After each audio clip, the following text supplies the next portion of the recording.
Today's reading comes from Mark 12, 38 through 44 on page 881 on your hymn Bible.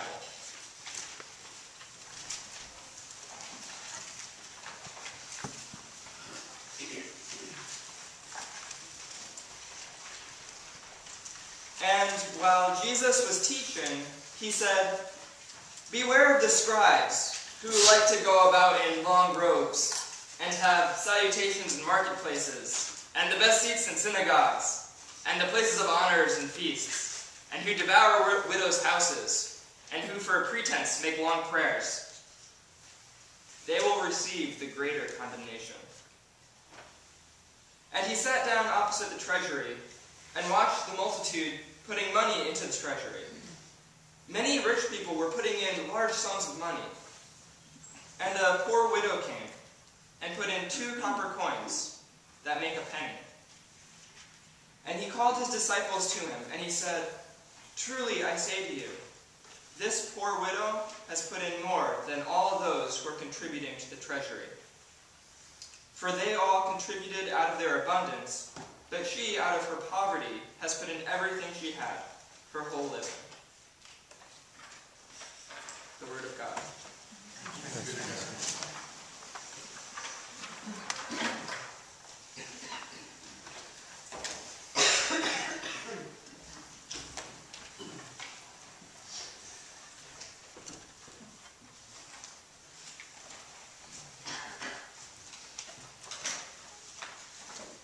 I feel like we started stewardship season 17 years ago. We had 4 weeks of really great theological reflection of how we are as a church, whether we are one church, or a holy church, or a Catholic church, or an apostolic church. And then the stewardship team sent out this great stuff to you, and then we had this superstorm, and no one got the great stuff to you. And so we have behind me this fantastical theological reflection of how we measure up with the tape measure as a church. And we were interrupted, as so it were, by a storm. And so I find myself again preaching a text this week that has challenged me even more than the text we've been through, to be honest.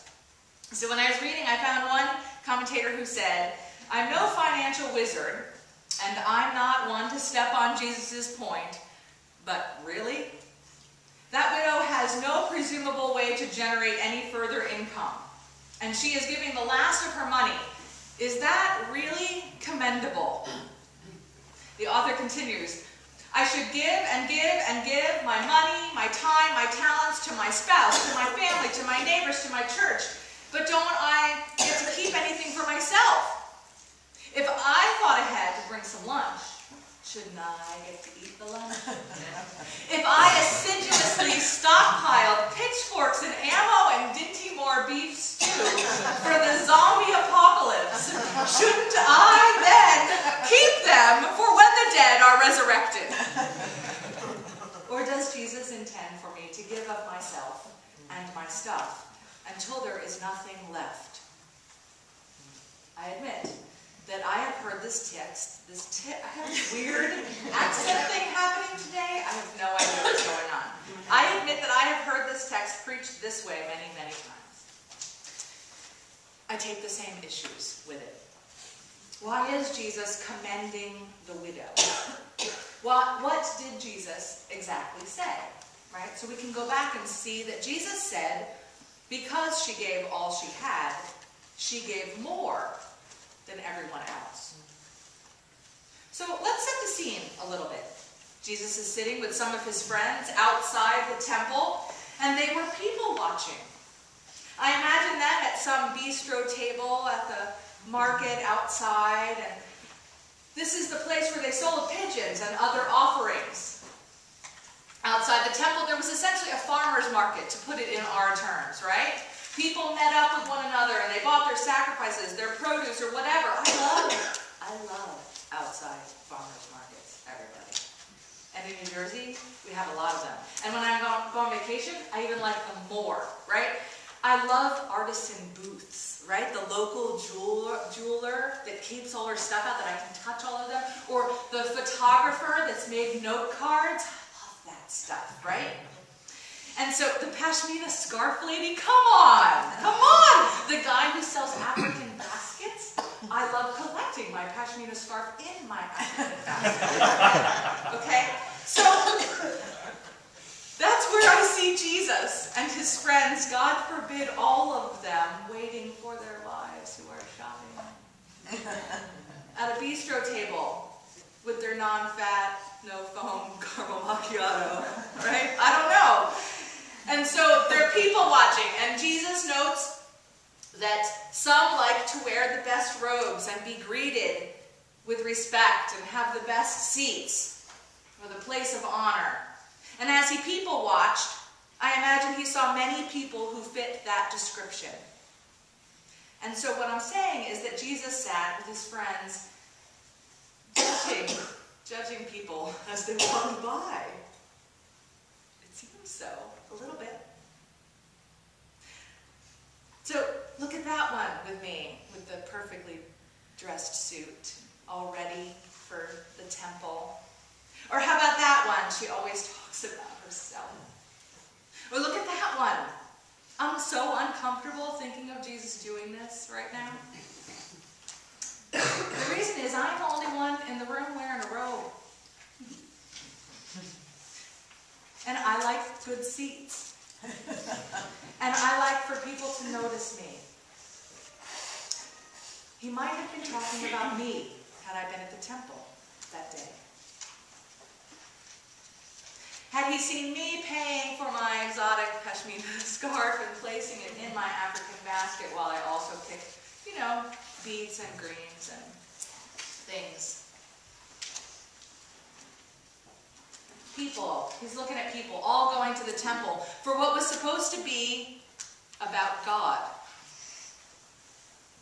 And that's when Jesus points out the widow. Look at her. No one noticed her over there. She's going about her day and she's giving all that she had.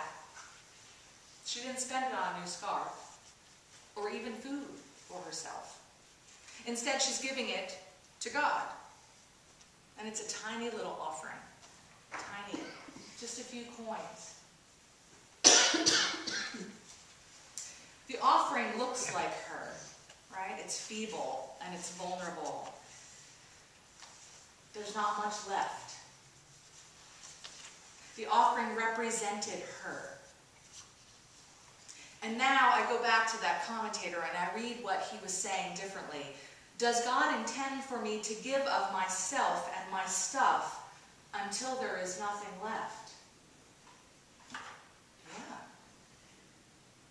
I'm going to give every day of my life until I'm a feeble widow when there's not much left to give and I'm still going to give. Yes, that's what God asks. But you can't squeeze blood from a turnip, right? That's the saying, and basically means that things can only produce what's true of what they are. You can't get blood from a turnip.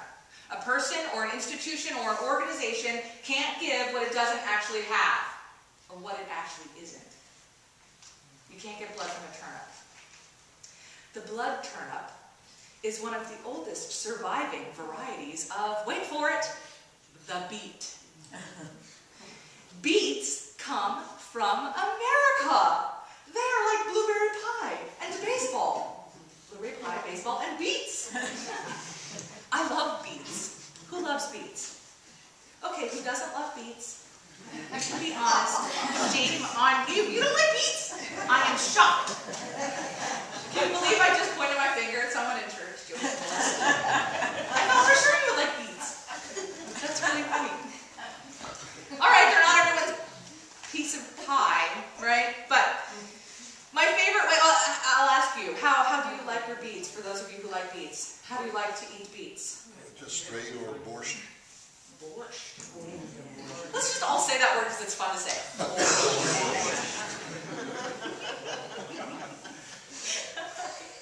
How do you like your beets? Pickled beets. Pickled beets.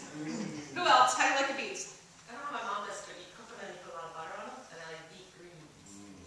Cook them with butter, because butter makes everything better. Or the greens. Absolutely! Come on, who also eats the greens? Beet greens. Yeah. Okay, there we go. Beet greens.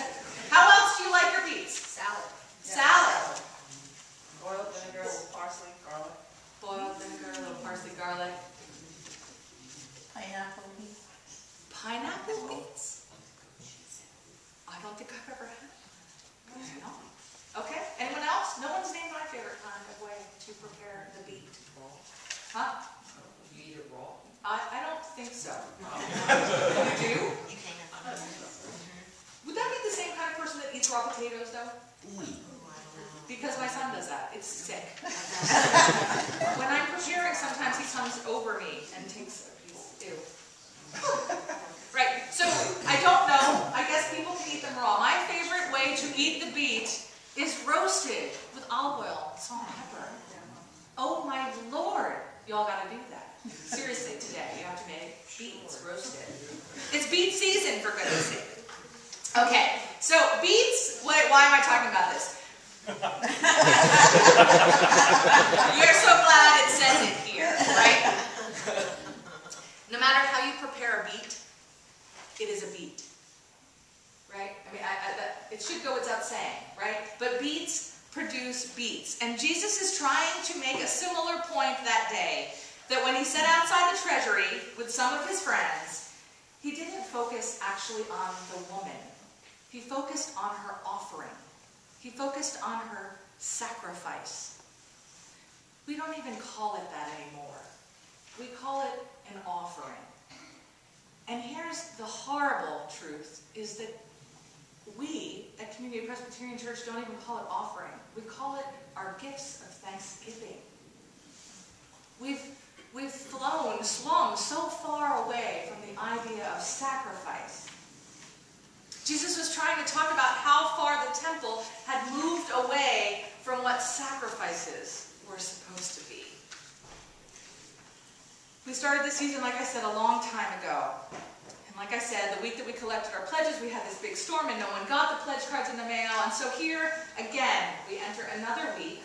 We're going to collect our pledge cards, but we've broadened it out. So in the back of pledge cards, in case you didn't get one, there also was an I can do that list, which was something that we've been toying around with, little things that the session often says, you know, I bet people would do this, we just need to tell them people need to do it. And so here is how I actually entered my week, knowing I did not get my pledge card ahead of time, right? Not that I didn't know it was coming, right? But maybe some people didn't, right? So I enter my week and I'm wondering about my offering and my pledges, and I found myself questioning my own meaning of sacrifice. I don't know how you work out money that you give away, or how you work out the time you give away, or how you work out your talents that you give away. I don't know how you do that. As your pastor, I want to say, do that. Figure it out. I'm not even saying give away your money or your time or your talents. I am saying you should spend time figuring out how you do that. What's too much, what's not little. If you are in a relationship with someone, if your life is not your own, you should really do that with someone else too.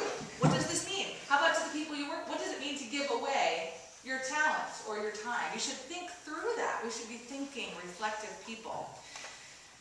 And so I was taught that any offering in church should ouch a little bit. I went back to kind of what I have gathered over the years that has stuck. If it doesn't cost me anything, then it's just a gift. And gifts are great, but they're not usually a sacrifice. And maybe that's hard for us to imagine, really, even having gone through this storm. And some people are here who had damage in their world from the storm. But we didn't go without food or water. And we were surrounded by people who love us, who were really trying to find us and make sure we had food and water. So it's hard for us to imagine a life where sacrifice, cost, gift, offering, how does that ouch?